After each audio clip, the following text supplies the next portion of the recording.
नमस्कार, मैं उसानिया और आप देख रहे हैं डे न्यूज। खबरों की शुरुआत करने से पहले आइए एक नजर डालते हैं उन खबरों पर जो बनी है आज की सुर्खियां।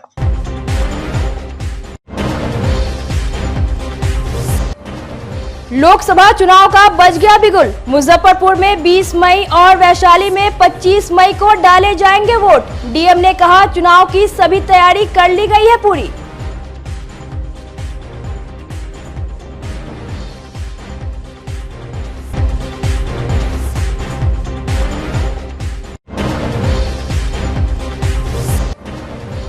शहर के व्यस्त सड़क पर एक लड़की की लाश फेंक अपराधी हो गए फरार। हत्या की जताई जा रही है आशंका।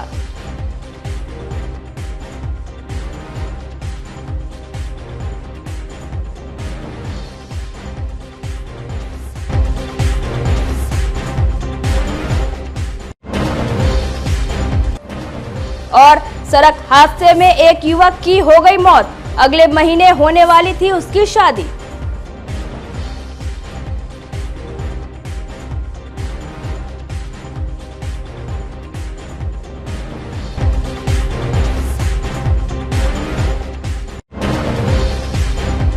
तो ये थी आज की सुर्खियां और अब खबरें विस्तार से। सुबह सुबह मुजफ्फरपुर के धर्मशाला चौक के पास सनसनी फैल गई। अति व्यस्त माने जाने वाले इस जगह पर बड़े आराम से अपराधियों ने एक लड़की की हत्या कर शव को ठिकाने लगा दिया।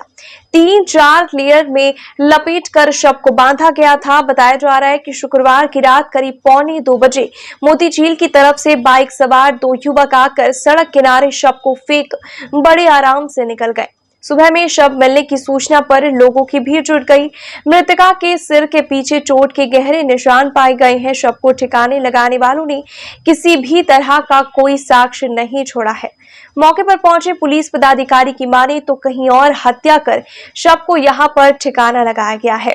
एएसपी टाउन भानु प्रताप सिंह और नगर थानेदार विजय कुमार सिंह मौके पर पहुंचकर पूरे मामले की जांच पड़ताल की। फॉरेंसिक टीम को भी बुलाया गया। सीसीटीवी फुटेज के आधार पर जिस मकान से शव को निकाल कर ठिकाना लगाया गया है, पुलिस उस मकान को चिन्हित कर ली है। बताया गया कि मोती झील धर्मशाला चौक के पान मंडी के पास के एक मकान से शव को निकाला गया। हालांकि मृत लड़की की पहचान अभी तक नहीं हो सकी है। और यहाँ पे एक सुबह में डेड बॉडी बरामद हुआ है। उस बॉडी को 4 लेयर में बांधा गया था। पुलिस आई है, उसको खोली है। एक कम उम्र की लड़की का लाश मिला है। और जैसा कि यहाँ बताया गया है कि सुबह में शायद एक ऑटो से उसको कंबल में लपेटा हुआ बॉडी को फेंक के चला गया। कितना बजे फेंका होगा? अब तो लोग बता रहे हैं कि सुबह 5 बजे का लगभग ये घटना घटी है। क्या बॉडी को देखने से क्या लग रहा है? मतलब बॉडी को देखने से ये लगा कि बॉडी के सर पे पीछे से चोट है। जिस बोरा में उसको लपेटा गया था, चादर में लपेटा गया था, पूरा ब्लड लगा हुआ था। पुलिस आई है, पोस्टमार्टम के लिए मेडिकल कॉलेज ले जा रही है। आप लोग कब देखे, मतलब कब जानकारी मिला? हम लोग सुबह 7 बजे जानकारी होगा। आज सुबह मोती झील के पास सदर अस्पताल चौक के पास में एक डेड बॉडी मिला हुआ था, कंबल में लपेटे हुए। उसी की जांच की गई है और जांच के क्रम में सीसीटीवी फुटेज खंगालते हुए और साइंटिफिक एविडेंस के तौर पे जहां से उस डेड बॉडी को निकाला गया था और जहां पे अभी तक के अनुसंधान में जो आया है कि जहां पे उसको मारा गया था, इस महिला को, वहाँ तक हम लोग पहुँचे हैं और इसमें अभी आगे हम लोग काम कर रहे हैं। उनका बाइक से लाया गया था? बाइक से लाया गया था। कितने लोग थे सर बाइक पर? 2 लोग। महिला का शिनाख्त वगैरह हो पाया है? अभी तक नहीं हुआ है, बट हम लोग करवा रहे हैं उसके। तो इसी घर से निकाला गया था जी। ये लोग नहीं पहचान पा रहे कौन है क्या? नहीं। आगे इसमें सर इसमें हम कार्रवाई करेंगे एफआईआर करके, और जो भी होगा साइंटिफिक तरीके से जो भी काम होगा। शादी समारोह से लौट रहे मुजफ्फरपुर के एक युवक की सड़क हादसे में मौत हो गई। घटना के बाद परिवार में मातम छा गया है। अगले महीने उसकी शादी होने वाली थी। घटना सरैया थाना क्षेत्र के टोल प्लाजा के पास की है। बताया गया कि शुक्रवार की देर रात एक अनियंत्रित ट्रक ने युवक को रौंद दिया। स्थानीय लोगों ने उसे सरैया पीएससी में भर्ती करवाया, जहां डॉक्टरों ने उसे मृत घोषित कर दिया। घटना की जानकारी मिलते पुलिस और परिजन मौके पर पहुंच गए। परिजनों में चीख पुकार मच गई। वैशाली जिले के लालगंज थाना क्षेत्र के पोझिया गांव निवासी दिलीप महतो के पुत्र धीरज कुमार वैशाली जिले के ही एक गांव में बारात गया हुआ था। रात को बाइक से अपने एक परिचित के घर जा रहा था। इस दौरान सरैया थाना क्षेत्र के टोल प्लाजा के पास एक ट्रक में उसे रौंद दिया। मृतक के पिता दिलीप महतो ने बताया कि अगले महीने 25 अप्रैल को मुजफ्फरपुर के करजा थाना क्षेत्र के बड़का गांव में धीरज की शादी होने वाली थी। पुलिस शव को कब्जे में लेकर पोस्टमार्टम के लिए एसकेएमसीएच भेज दिया है। मंदिर में माने चौमुखी में शादी था गांव का एक लड़का का, उसी में वो लड़का आया और वहाँ अपना बाइक लगाकर एक बाइक से दूसरे बाइक से सरैया की ओर जा रहा था। एक रिलेशन में वहाँ सरैया के पास टोल प्लाजा के पास एक ट्रक में ट्रक से एक्सीडेंट हो गया, वो स्पॉट डेट कर गया। उसके बाद थाना वैशाली सरैया थाना प्रशासन थाना में ले आया। उसके बाद पोस्टमार्टम के लिए हम लोग गए, तो पोस्टमार्टम के लिए NNCH मुजफ्फरपुर ले आया गया। यहाँ पोस्टमार्टम के लिए लाश आया हुआ है। हम लोग 12 बजे पोस्टमार्टम रिपोर्ट देंगे, उसके बाद लाश ले जाएंगे। क्या नाम था लड़का का? क्या धीरज कुमार। क्या वो मजदूरी करता था, लेबर का काम करता था सर जी। कितना उम्र होगा? 23 बरस उम्र था। शादी हो गई थी? नहीं, शादी का दिन उतरा हुआ था, 1 महीना था शादी का दिन जी। कैसे क्या घटना घटी है? अरे बरियाती में आया था, गया था लड़का मेरा बरियात में गया था। अब कैसे घटना हुआ नहीं हुआ से हम अब नहीं थे, तो हम क्या बताएं, न देखे न सुने, तो हम क्या बताएं। अरे मेरा भतीजा का गाँव के चचेरे भाई की बरियात? ना जात भाई का था, गाँव का था। कहाँ जाते थे बरियाती? ये यहाँ वैशाली से गया था बरियात, वहाँ पर से कैसे यहाँ पर आया नहीं आया हमको नहीं जानकारी। अकेले थे कि? अकेले सिंगल थे। बाइक से थे? ना कौन गाड़ी था? मारवन 5 था। R15। क्या नाम है उनका? धीरज कुमार। कहाँ एक्सीडेंट हुआ? स्टैंड हम कहाँ हुआ हम नहीं देखे। सरैया के आगे टोल प्लाजा है। Toll plaza? हाँ, सरैया रोड पे। कब सूचना मिला आप लोगों को? हम लोग के मिला हुआ 7:15 में मिला है घर पर सूचना। हाँ, क्या बोला? वो जो लड़का के बच्चा का मोबाइल था ना, वो फ़ोन किया। जब मोबाइल जो लड़का पब्लिक मिला, वो आदमी फ़ोन किया कि आपको क्या है। तो मेरा वाइफ बोला कि मैं माँ हूँ धीरज का, तो जल्दी से आइए, बहुत सीरियस है। तो वहाँ से चल बसे हम लोग, गए सरैया हॉस्पिटल। तो वहाँ पर कहा कि ना रेफर कर दिए, डेड बॉडी था तो पोस्टमार्टम में बैठा दिए। हाँ, इलाज कितना? ना पोस्टमार्टम में वो कहा कि पोस्टमार्टम में बैठा दिए, डेड बॉडी के हमरा यहाँ क्या करेंगे। शनिवार को आयोजित मुजफ्फरपुर नगर निगम सशक्त स्थायी समिति की बैठक में दक्षता परीक्षा के बाद ही आउटसोर्सिंग एजेंसियों द्वारा उपलब्ध कराए गए मानव बल को निगम में बहाल करने, शहर की स्वच्छता रैंकिंग में सुधार के लिए डेडिकेटेड टीम बनाने एवं सभी वार्डों को ओपन मेनहॉल फ्री घोषित करने का निर्णय लिया गया। इसके साथ मेयर और नगर आयुक्त द्वारा रखे गए 2 दर्जन प्रस्तावों पर बैठक में चर्चा की गई।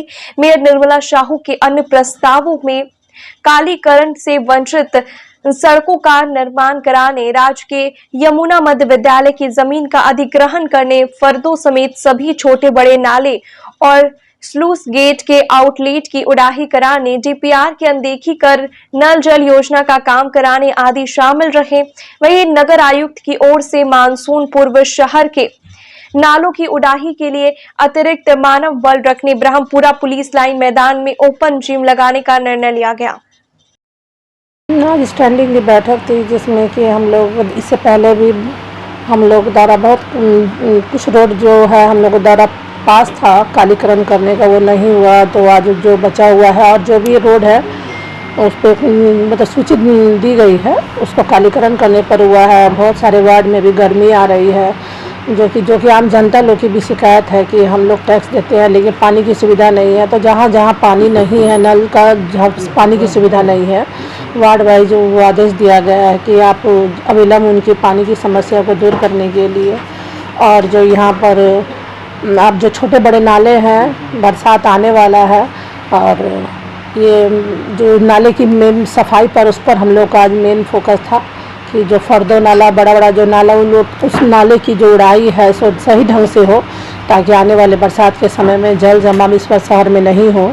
और जो है स्वच्छता सर्वेक्षण की शहर में स्वच्छता सर्वेक्षण अच्छा बेहतर हो, इसके लिए भी एक टीम का मतलब गठन करने का आदेश दिया गया है। और जो एजेंसी है उसको भी, जो भी एजेंसी सफाई के लिए मतलब लिया जाए, उसको पहले उसके दक्षता पर, उसको नियुक्ति से पहले उसका दक्षता परीक्षण कमेटी गठित कर उसके तब उसके विचार किया जाएगा। और जो और भी नगर आयुक्त द्वारा लाए गए कुछ प्रस्ताव थे, जो कि नल बहुत 2-3 वार्ड में है, नल जल का है, लेकिन पूरे वार्ड की जो नल जल की समस्या है उसको देखना है। और ब्रह्मपुरा पुलिस लाइन में उनके द्वारा लाया गया प्रस्ताव था। और जो हम लोग उस शहर में मेन था कि साफ़ सफाई और जो नल जब पानी की समस्या जो दूर करना, इसी का मेरा प्रमुख एजेंडा था। तो आज से तो हम लोग का फिर ये आचार संहिता का मेरी इस पर स्टैंडिंग की जो बैठक थी है, तो जो 3 महीने में अब जो भी काम होना चाहिए, नगर आयुक्त मैंने कहा है, जो उससे आम जनता को परेशानी नहीं है। भीषण गर्मी को लेकर जल कार्य शाखा को कोई निर्देश के लिए हुआ है? कहा गया है, उनको बोला गया है कि जहाँ जहाँ जल की समस्या है उसकी एक टीम, मतलब कि उसका एक टीम का गठन कर लिया जाए, जो जहाँ जिस वार्ड में जल की समस्या है उसको दूर करने की। मुजफ्फरपुर की शाही लीची से बनी शहद की अपनी एक खास पहचान और डिमांड है। देश ही नहीं विदेशों में भी शाही शहद की मांग है। किसान दशरथ बताते हैं कि मार्च महीने में लीची के बगीचे में मधुमक्खी के बक्से को रख दिया जाता है, फिर लीची के पेड़ पर लगे मंजर से रस लाकर मधुमक्खी बॉक्स में बने छत्ते में इसे जमा करते हैं। उसके बाद शहद को निकालकर वे पैकिंग करते हैं। इसके स्वाद के आगे दूसरे सारे शहद फेल है। गुणवत्ता और स्वाद के मामले में मुजफ्फरपुर की लीची शहद का कोई जवाब नहीं है। ये काम मुजफ्फरपुर समेत अगल बगल के जिलों में कई सालों से किया जा रहा है। लीची के शहद का रंग भी बाकियों से अलग होता है। लैब टेस्ट में भी यह साबित हुआ है कि यह शहद सिर्फ लीची के रस से ही बना हुआ है। इसमें किसी भी प्रकार का कोई प्रोसेसिंग नहीं किया गया। कृषि वैज्ञानिक डॉक्टर श्वेता ने बताया कि लीची के बाग से अच्छी उपज प्राप्त करने के लिए बाग में मधुमक्खी की कॉलोनी बक्से रखना अच्छा रहता है। इससे प्रांगण अच्छा होता है और फल अधिक मात्रा में लगता है। लीची के बाग में अच्छी फलन के लिए जरूरी है कि 15-20 मधुमक्खी के बक्से प्रति हेक्टेयर की दर से रखे जाए। फूल के खिल जाने के बाद से लेकर फल लग जाने के बीच सिंचाई नहीं करनी चाहिए। किसी भी प्रकार के कृषि रसायनों के छिड़काव से बचना चाहिए, अन्यथा मधुमक्खी को नुकसान होने की संभावना प्रबल रहती है। ये मधुमक्खियाँ तो वैसे तो सबके लिए ज़रूरी है, जानते हैं कि इनसे हम लोगों को शहद मिलता है, लेकिन पेड़ पौधों को में भी क्या है, इस पे जो मंजर आए हुए हैं इन पे वो बैठती हैं और इनको वो मिठास प्रदान करने का भी एक तरह से काम करती हैं। तो जैसे हम लोगों के लिए ज़रूरी है वैसे ही पेड़ पौधों के लिए भी ये उतना ही ज़रूरी है। इससे फलन उत्पादन पर भी असर पड़ेगा? हाँ, इसमें आपके क्या होते हैं, जो आगे के फ्रूट ये बनेंगे, ये जो अभी कली है ये आकर जो फ्लावर्स बनेंगे, उसके बाद इनका इसमें से जो सीड वो फ्रूट बनेंगे, वो फ्रूट क्या होते हैं अच्छे क्वालिटी के, इनका क्वालिटी को इम्प्रूव करने का काम ये हनी भी करती है प्राकृतिक तरीके से। बिल्कुल। साथ ही लीची का जो शहद होता है क्वालिटी कैसा क्वालिटी के मामले में ये अगर उस पे रहेंगी तो मिठास प्रदान करने का काम करती है, तो स्वाभाविक सी बात है कि वो इनका टेस्ट बढ़ेगा और क्वालिटी बढ़ेगा और मीठा बेहतर, हाँ, लोगों को तक बेहतर चीज़ मिलेगा। अच्छा, लीची का मंजर कैसा है? बहुत अच्छा है, इस बार मंजर अच्छा आया है और मध का पेटी भी लगा है जो अच्छा है। दोनों लाभ मिलेगा जी, उम्मीद है। बढ़िया उम्मीद है। लीची वाला शहद का डिमांड आता है? अच्छा, हाँ, अच्छा लगता है शहद का डिमांड। जी, बागान से ही खरीद लेता है? जी। कहाँ से खरीदता है? बागान से ही मार्केट में जाता है सर, मार्केट से लगता यहीं से आके ले जाता है लोग? जी, पहुँचा देते हैं। खेत में छिड़काव करने के लिए अब मुजफ्फरपुर के किसानों को परेशानी नहीं उठानी पड़ेगी। जिले के किसान अब जीविका दीदियों के साथ हाईटेक बन रहे हैं। वे अब ड्रोन का उपयोग करके खेत में कीटनाशक दवाइयों का छिड़काव कर सकते हैं, जिससे समय और श्रम की बचत होगी। इस प्रक्रिया से किसान अब कम राशि में पूरे खेत की कीटनाशक दवाइयों से छिड़काव कर सकते हैं। अब ड्रोन के माध्यम से वे आसानी से कई एकड़ में दवाई छिड़काव कर सकते हैं। एक दिन में हाईटेक ड्रोन 40 एकड़ खेत में स्प्रे करने की क्षमता रखता है, जिससे किसानों को समय और परिश्रम की बचत हो रही है। जीविका दीदियों को ड्रोन से जुड़े तकनीकी और प्रशिक्षण के लिए स्मार्ट बनाने में मदद कर रहे स्मार्ट ग्रेविटी एग्रोटेक के डायरेक्टर आशुतोष मंगलम ने बताया कि एडवाना इलेक्ट्रॉनिकल और जीविका के सहयोग से मुजफ्फरपुर के जीविका दीदी को ड्रोन को ऑपरेट करने की ट्रेनिंग दी जा रही है, जिससे आने वाले समय में ये दीदियां किसानों को इसके फायदे बताएंगी। ये एक तो बहुत वेलकम सा है कि हमारी जीविका की दीदियाँ टेक्नोलॉजी का यूज़ करके, और साथ में जो जल जीवन हरियाली कार्यक्रम भी चल रहा है एनवायरनमेंट को लेकर के, उसमें कम पानी, कम पेस्टिसाइड, सबके साथ में जो हमारी दीदियाँ काम करेंगी तो उनका अपना खुद का भी बचत कम लागत में एक अच्छा बिजनेस होगा। जो लखपति दीदी का एक सपना हम लोग देख रहे हैं, उस कंसेप्ट पर भी हम लोग काम कर पाएंगे। पहले तो काफ़ी मुश्किल सा लग रहा था, लेकिन उसके बाद जब मैं उसे हाथ में ली तो मुझे लगा कि कभी बच्चों के प्ले स्टेशन को देखती हूँ तो मुझे वैसा लगा, हाथ से भी बड़ा अच्छा लग रहा था और ऊपर उड़ाने और नीचे लाने में बहुत मज़ा लगा। और उसके बाद जब मैं ड्रोन को सबसे ऊपर ले गई तो मुझे लगा कि मेरे अंदर थोड़ी पायलट वाली भी मज़ा आ रहा था, बहुत अच्छा लगा। और ये मैं ये बोल रही हूँ कि जितनी भी महिलाएं ड्रोन को अगर उड़ा लेंगी ना, वो एक बहुत बड़ा, मतलब बिहार के लिए तो काफ़ी बड़ा, महिलाओं के लिए आत्मनिर्भर वाला बात हो जाएगा। देखिए, आज की डेट में ड्रोन ऐसा एक प्रोडक्ट है जो गांव-गांव में जो पेस्टिसाइड स्प्रे होता है और सारे फर्टिलाइज़र जो लिक्विड फॉर्म में आ रहा है, उसको स्प्रे करने के लिए ये मशीन छोड़ के और कोई चारा नहीं है। आज जो चीज़ नया लग रहा है, अगले 1 साल में आप देखेंगे हर गांव में कम से कम 5-10 ड्रोन उड़ रहा है और खेती में ये स्प्रे कर रहा है। किसानों के लिए कितना फायदेमंद साबित होगा? किसानों के लिए पेस्टिसाइड सेविंग्स है, पानी का सेविंग्स है, बहुत ज़्यादा पानी का सेविंग्स है, ऑलमोस्ट 80-90% का पानी का सेविंग्स है। समय की कितनी बचत होगी? समय मान लीजिए एक लेबर सारा दिन में 1 एकड़ ज़मीन स्प्रे करता है, यहाँ 5 मिनट में ड्रोन 1 एकड़ ज़मीन स्प्रे कर देगा। जो आज हमने ड्रोन का डेमो यहाँ पर दिया है, जो उत्तर बिहार ग्रामीण बैंक की टीम मौजूद थी, डीपीएम मैम की मौजूदगी में ये सारी चीज़ें हुई हैं। हमारा नेक्स्ट प्लान है कि इस इस फिनंशियल ईयर के अंत तक हम अपनी 10 से 15 जीविका दीदियों को प्रधानमंत्री जी का जो ड्रीम विजन है और हमारी डीपीएम मैम का जो ड्रीम विजन है कि जीविका दीदियाँ मुजफ्फरपुर में स्मार्ट हों, तो ड्रोन की मदद से हम लोग उनको अब आर्टिफिशियल फार्मिंग से जोड़ रहे हैं, एडवांस फार्मिंग से जोड़ रहे हैं। जैसा आप देख रहे थे कि स्मार्ट हर्ट भी एक बहुत बड़ा प्रोजेक्ट था जो डीपीएम मैम के बहुत कठिन परिश्रम से पूरा हुआ। आज अब डीपीएम मैम के ही मदद से हम ड्रोन को भी दीदियों के साथ कनेक्ट करने जा रहे हैं। हमारा टारगेट है कि इस साल के अंत तक कम से कम 50 से 100 जीविका दीदियां इस प्रोजेक्ट से कनेक्टेड रहेंगी और आने वाले सालों में ड्रोन मैन्युफैक्चरिंग यूनिट मुजफ्फरपुर में भी हम स्टार्ट करने की कोशिश कर रहे हैं। अभी अगर आम किसान इसे लेना चाहे तो जो आम किसान इस ड्रोन को लेना चाह रहे हैं वो हमसे कभी भी खरौना में जो हमारा हेड ऑफिस है वहाँ कांटेक्ट कर सकते हैं। प्रधानमंत्री जी का जो सपना है उसको कृषि मंत्रालय ने AIF स्कीम के अंतर्गत आम लोगों को भी इसमें सब्सिडी और बैंक लिंकेज का सुविधा मुहैया कराया है। तो आम लोग भी जब चाहे हमसे कनेक्ट होकर इस प्रोजेक्ट में जुड़ सकते हैं। काफ़ी अच्छी स्कीम्स है भारत सरकार के ड्रोन प्रोजेक्ट में। सन 1901 में मुजफ्फरपुर के बंग साहित्य समाज की ओर से मुखर्जी सेमिनार स्कूल में रविंद्रनाथ टैगोर का नागरिक अभिनंदन हुआ था। एक बार फिर उस पल को यादगार बनाने के लिए मुखर्जी सेमिनरी के प्रांगण में गुरुदेव रविंद्रनाथ टैगोर की प्रतिमा का अनावरण पूर्व मंत्री सुरेश शर्मा के द्वारा किया गया। सुरेश शर्मा ने बताया कि विश्व कवि टैगोर की बड़ी बेटी माधुरिलता मुजफ्फरपुर में ही ब्याही थी। उनकी शादी यहाँ के बंगला कवि बिहारी लाल चक्रवर्ती के पुत्र अधिवक्ता शरद चंद्र चक्रवर्ती के साथ हुई थी। अपनी पुत्री के विवाह के सिलसिले में गुरुदेव टैगोर पहली बार मुजफ्फरपुर आए थे। फिर विवाह के बाद उनका यहाँ कई बार आना हुआ। 1911 में स्वास्थ्य लाभ के लिए यहाँ आए थे। महीनों यहाँ की हवा पानी में घुले रहे और कई कालजयी रचनाएं की। जी के आज मूर्ति का अनावरण है।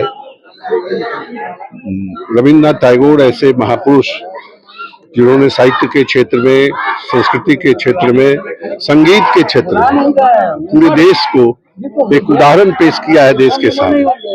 और उनकी जो गीतांजलि है, कालजयी गीतांजलि, वह रचना ऐसी रचना है इस देश के सामने। उन्हीं पर उनको नोबेल पुरस्कार भी मिला। ऐसे महापुरुष की मूर्ति के अनावरण, चूंकि इस विद्यालय के लिए वह ऐतिहासिक दिन है। ऐतिहासिक दिन इस माने में हम समझते हैं कि जब वो अपनी लड़की की अगुवाई में शादी के लिए आए थे, तो जब मुजफ्फरपुर आए तो यहाँ के लोगों ने उस महापुरुष को सम्मान किया था इसी विद्यालय के सभागार। और चूंकि इस विद्यालय में उनकी मूर्ति की स्थापना होनी चाहिए थी, आज बहुत दिनों के चित प्रतीक्षा के बाद यह मूर्ति का अनावरण है। यह एक विद्यालय के लिए सौभाग्य का दिन है, ऐतिहासिक दिन है। मैं शुभकामना व्यक्त करता हूं कि ऐसे महापुरुषों की याद में जगह जगह पर मूर्ति का अनावरण। आज हमारे देश के, पूरे भारतवर्ष के, जिनको हम लोग पूजनीय गुरु जी कहते हैं, रविंद्रनाथ टैगोर जी का आज मूर्ति का अनावरण मुखर्जी सेमिनरी स्कूल में, जो वर्षों से प्रशिक्षित था, उसको किया गया है। गुरुजी यहाँ आए थे इस स्कूल में। उनकी लड़की की शादी यही मुजफ्फरपुर में हुआ था और उस समय वो इसी स्कूल के सभागार में उनका पहला भाषण हुआ था। इसलिए सुरेश शर्मा और स्कूल के तरफ से हम सब लोग मिलकर के उनका मूर्ति स्थापित किए हैं और आज उनका अनावरण करने के लिए पूरे मुजफ्फरपुर बंगाली समाज से लेकर के, स्कूल के अध्यक्ष संजय जी से लेकर के, और ये हमारे सभी लोग यहाँ उपस्थित होकर के अनावरण किए हैं। और उनके विचारों को इस अनावरण के जरिए सब लोग प्रसारित करेगा और सारे आज लोग कह रहे हैं कि रविंद्रनाथ टैगोर अमर रहे। भारत निर्वाचन आयोग ने शनिवार को लोकसभा चुनाव 2024 के लिए अधिसूचना जारी कर दी है। बिहार में इस बार 7 चरणों में मतदान होगा। लोकसभा चुनाव 2024 के 5वें चरण में मुजफ्फरपुर में 20 मई को वोट डाले जाएंगे। नॉमिनेशन का आखिरी दिन 3 मई है। वहीं छठे चरण में वैशाली में 25 मई को मतदान होगा। नॉमिनेशन का आखिरी दिन 6 मई है। नतीजे सभी चरणों के साथ 4 जून को आएंगे। मुजफ्फरपुर के जिलाधिकारी सुब्रत कुमार सेन ने प्रेस वार्ता कर बताया कि मुजफ्फरपुर लोकसभा निर्वाचन क्षेत्र में कुल निर्वाचकों की संख्या 18,58,538 है, जिनके लिए 1869 मतदान केंद्र बनाए गए हैं।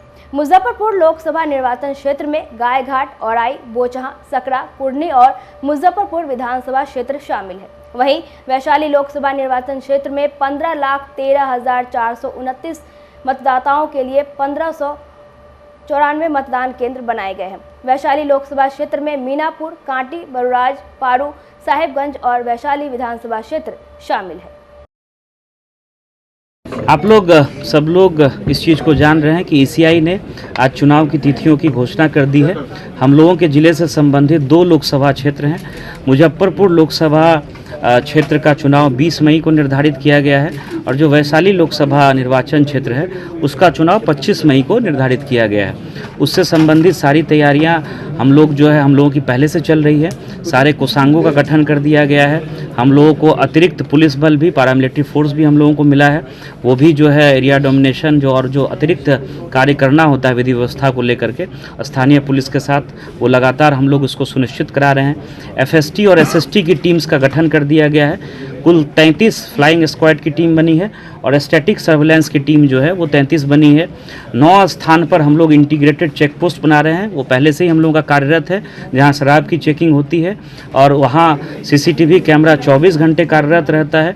हम लोगों का जो इंटीग्रेटेड कंट्रोल रूम है उसको हम लोग इमीडिएटली फंक्शनल करा देंगे और ये आप लोग भी जानते हैं कि आदर्श आचार संहिता जो है उसके लागू होने के साथ ही धारा 144 का ऑर्डर भी इशू होता है, वो भी हम लोग अभी इशू करेंगे। और किसी भी तरह का प्रदर्शन, जुलूस, कोई कार्यक्रम राजनीतिक अगर करना हो तो सभी राजनीतिक दल या उनके प्रतिनिधि या जब कैंडिडेट नॉमिनेशन कर देते हैं तो उनको विधिवत अनुमति लेकर के ही कार्यक्रम करना होता है। तो अभी इसके बाद हम लोग पॉलिटिकल पार्टीज़ के रिप्रेजेंटेटिव के साथ भी बैठक करेंगे और बहुत शांतिपूर्ण तरीके से अच्छे माहौल में हम लोग चुनाव कराएंगे। वो जो मतदान का प्रतिशत है पिछले चुनाव में 61% रहा है। स्वीप की गंभीर गतिविधियां जो हैं बहुत तेज़ी से हम लोग चला रहे हैं और इसको इंटेंसिफाई करेंगे और स्वीप की गतिविधियों के माध्यम से जो मतदान का प्रतिशत है उसको हम लोग इस बार निश्चित रूप से बढ़ाने का प्रयास करेंगे। धारा 144 लगा दिया गया है, लगा दिया अभी तुरंत जो है आदेश निकल जाएगा। कास्टिंग होगी सभी बूथों से? सभी बूथों से नहीं होगी, वो जो क्रिटिकल बूथ्स होते हैं जो आयोग निर्धारित करेगा उन्हीं बूथों से वेबकास्टिंग होगी। इसका अभी समय है, इसके निर्धारण में जब ऑब्जर्वर आ जाते हैं तो उनके हस्ताक्षर से और उनकी अनुमति प्राप्त करके ही डीएमएसपी जो है संवेदनशील और क्रिटिकल बूथ और इसका फाइनल निर्धारण और डिप्लॉयमेंट प्लान बनता है। तो उसमें अभी समय है, जब वो जैसा हम लोगों के पास जब इस तरह का समय आएगा और जब हम लोग इसको तैयार कर लेंगे तो आप लोगों से भी इसको शेयर करेंगे। मतदान केंद्र पर कोई हंगामा हुआ तो इसके लिए कोई नंबर जारी नहीं किया? सारा कंट्रोल रूम हमारा फंक्शनल हो जाएगा। टोल फ्री जो 1950 है वो हमारा पहले से फंक्शनल है, इसके अतिरिक्त भी हंटिंग लाइन के साथ। और जो टोल फ्री नंबर है, जो वेस्ट फोन का नंबर है, वो इमीडिएटली हम लोग जारी करेंगे। किसी को कोई भी शिकायत हो तो 1950 पर कॉल कर सकते हैं। सी विजिल ऐप है, कहीं भी अगर ऐसा लगता है कि एमसीसी का वायलेशन हुआ है तो सी विजिल ऐप के माध्यम से भी आप शिकायत कर सकते हैं। उसको अगले 1 से 1.5 घंटे में उसका निराकरण करा करके हम लोग रिपोर्ट भी ऑनलाइन करते हैं, जिसको आम जनता भी देख सकती है और ईसीआई के सीनियर ऑफिसर्स और जो माननीय आयोग है वो भी इस रिपोर्ट की मॉनिटरिंग करता है। तो अभी आज चूँकि घोषणा हुई है, हम लोग जो है 1 से 2 दिन में पूरी व्यवस्था को और जो 24 घंटे, 48 घंटे और 72 घंटे में जो काम करना होता है, जैसे बैनर, फ्लैक्स, पोस्टर, ये सारा लगा हुआ है, तो इसको भी हम लोगों को हटाना है। पॉलिटिकल पार्टीज़ के रिप्रेजेंटेटिव्स को भी हम लोग जो है एमसी से संबंधित जो आवश्यक दिशा निर्देश है आयोग का वो भी हम लोग शेयर करेंगे और बहुत अच्छे वातावरण में सारी चुनाव की प्रक्रिया को हम लोग संपन्न बूथों पर जमावड़ा जो रहता है उसके लिए कोई वो बिल्कुल जो एमसीसी की गाइडलाइंस जो जारी हुई हैं, जो पहले से आयोग के द्वारा निर्धारित दिशा निर्देश है, उसका हम लोग अक्षरशः अनुपालन कराएंगे। सोशल मीडिया पर भ्रामक पोस्ट को लेकर के अगर कोई इस तरह का भ्रामक पोस्ट डालेगा तो उसमें कानूनी प्रावधान है और उसमें जो है एफआईआर दर्ज करके कठोर कार्रवाई सुनिश्चित की जाएगी। पहले से भी इसमें कई प्रावधान बने हुए हैं और अगर इलेक्शन से रिलेटेड किसी मिस इन्फॉर्मेशन के आधार पर कोई दुष्प्रचार करना चाहेगा तो उसमें जो आईपीसी के विभिन्न प्रावधान हैं, आईटी एक्ट का प्रावधान है और जो आरपी एक्ट है, तीनों के तहत कार्रवाई की जाएगी। जैसा भी डीएम सर ने भी बताया कि जो भी हम लोग के प्रिपरेशंस हैं वो ऑलरेडी अंडर वे हैं और पुलिस की साइड से मैं चीज़ बोलना चाहूँगा कि हम लोग फुली प्रिपेयर्ड हैं। एक सीएपीएफ की ऑलरेडी एक टीम आ चुकी है, बाकी टीम्स में आना बाकी हैं। लगातार फ्लैग मार्च चल रहा है और सरैया अनुमंडल में हम लोग ऑलमोस्ट सभी थानों को फ्लैग मार्च कर चुके हैं। टाउन एरिया में भी हम लोगों ने कई सारे चेक पोस्ट आइडेंटिफाई किए हैं जिन पे जो 24/7 कार्यरत रहेंगे और लगातार वहाँ पे चेकिंग चलती रहेगी। उसके अलावा जो बाकी टीम्स है एफएसटी और एसएसटी की, वो भी लगातार मूवमेंट में रहेंगी और जो भी एमसीसी वायलेशन के जितने भी केसेस होंगे उनको काफ़ी स्ट्रिक्टली लिया जाएगा। थाना स्तर पर किन किन बातों का विशेष ध्यान रखा जाएगा कि किसी तरह का हिंसा ना हो, किसी तरह का ये गलत मैसेज ना जाए? सोशल मीडिया पर मॉनिटरिंग को लेकर कोई व्यवस्था है? सोशल मीडिया के लिए हम लोग का पिछले 1 साल से लगातार एक सेल है जो कार्यरत है। उसके अलावा एक साइबर पुलिस स्टेशन का भी गठन किया गया है जिसमें डीएसपी साइबर बहुत एक्टिवली जितने भी सोशल मीडिया पोस्ट हैं उनको मॉनिटर कर रही हैं और ये चीज़ अभी और इसको हम लोग इफ़ेक्टिव करने वाले हैं ताकि हर छोटी से छोटी चीज़ का लगातार मॉनिटरिंग की जाए और क्विक एक्शन लिया जाए। और जैसा अभी डीएम सर ने भी बोला कि जो हेल्पलाइन या फिर जो भी एक नंबर एक अनाउंस किया गया है उस पर जैसे ही कोई सूचना मिलेगी तो तुरंत प्रभाव से उस पर टीम के द्वारा मूवमेंट किया जाएगा और कार्रवाई की जाएगी। बाकी सेक्टर ऑफिसर्स अभी मूवमेंट में है, एफएसटी एसएसटी जैसा भी बताया वो सारी टीम्स मूवमेंट में रहेंगी। तो अगर इस तरह का कोई भी इन्फॉर्मेशन रहेगा तो इमीडिएटली इस पर कार्रवाई की जाएगी। सभी थानों में LTF फंक्शनल है और पिछले 1.5 महीने में हम लोगों ने 50,000 लीटर से ज़्यादा शराब पकड़ी भी है और डेली बेसिस पे 20 से 25 लोग हैं जो लगातार गिरफ्तारी करके जेल जा रहे हैं। तो शराब को लेकर के लगातार कार्रवाई की जा रही है। इसके अलावा जितने भी चार्जशीटेड लोग हैं जो 30A में शराब के केस में जेल गए हैं या फिर जितने भी माफिया हैं, सबकी ऑलरेडी लिस्ट बनाई हुई है। सबका गुंडा परेड हर सप्ताह हर संडे को कराया जा रहा है और ये इलेक्शन तक लगातार ये कंटिन्यू रहेगा और हम लोग हर वीकेंड पे एक बार गुंडा परेड आयोजन होगा। जो पहले बूथों पर जो बवाल किए हुए उसको लेकर के चिन्हित कुछ कार्रवाई? हाँ, ऐसे लोग ऑलरेडी चिन्हित हैं और उन लोगों पे हम लोग कार्रवाई कर रहे हैं। सब पे 107 वगैरह का हम लोगों ने। जिले में कुल कितने हैं दोनों लोकसभा मिला करके? एग्जैक्ट नंबर नहीं है, लेकिन जितना भी है सब पे कार्रवाई की गई है।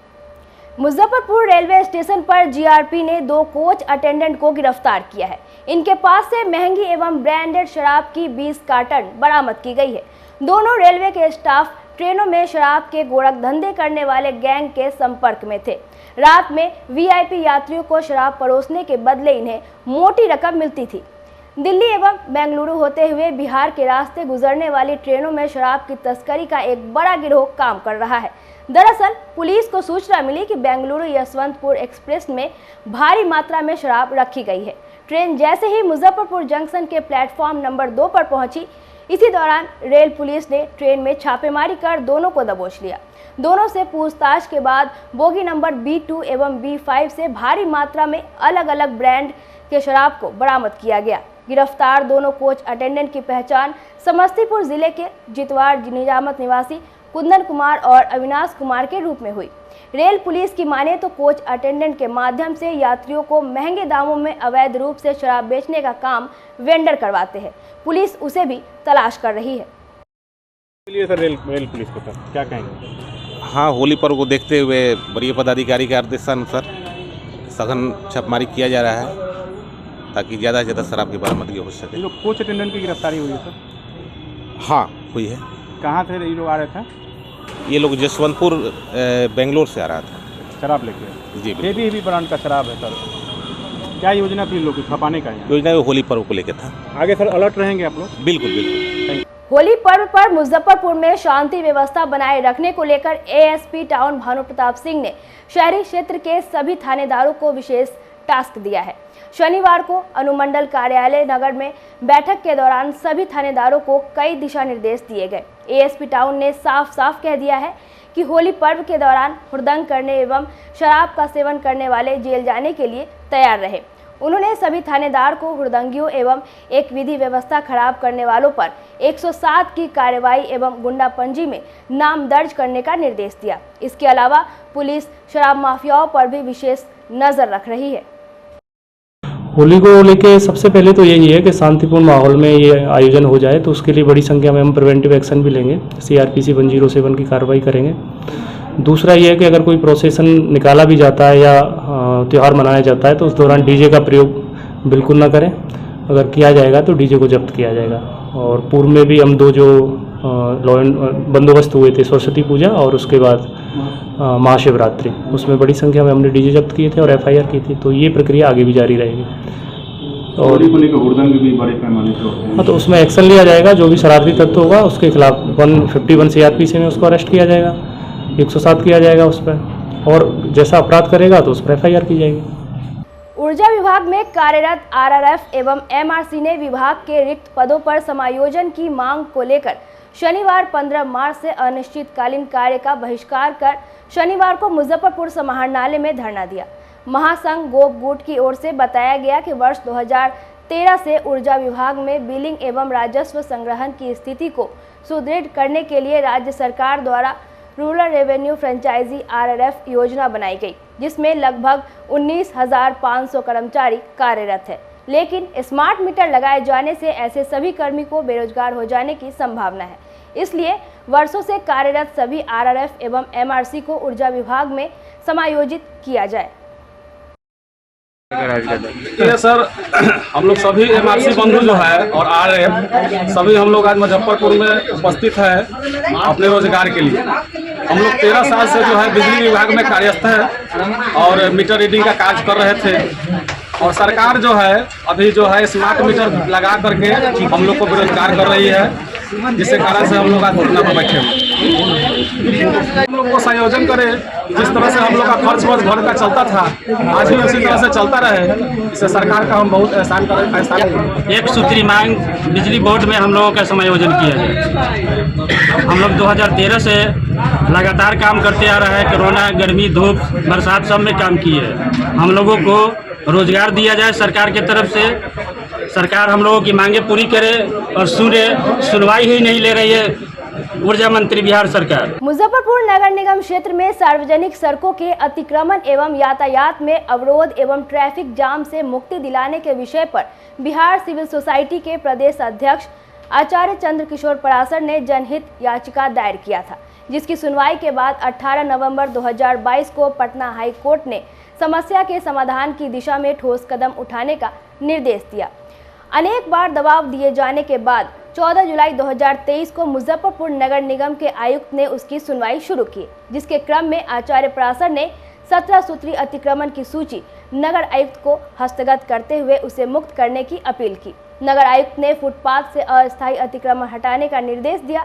आचार्य पराशर ने कहा कि नगर आयुक्त का आदेश कोर्ट के आंखों में धूल झोंकने वाला है। उन्होंने कहा कि यदि 5 अप्रैल तक जिला प्रशासन और नगर निगम शहर के यातायात को सुचारू करने और अतिक्रमण मुक्त करने की दिशा में कोई ठोस कदम नहीं उठाता है तो कोर्ट के अवमानना का परिवाद दायर किया जाएगा।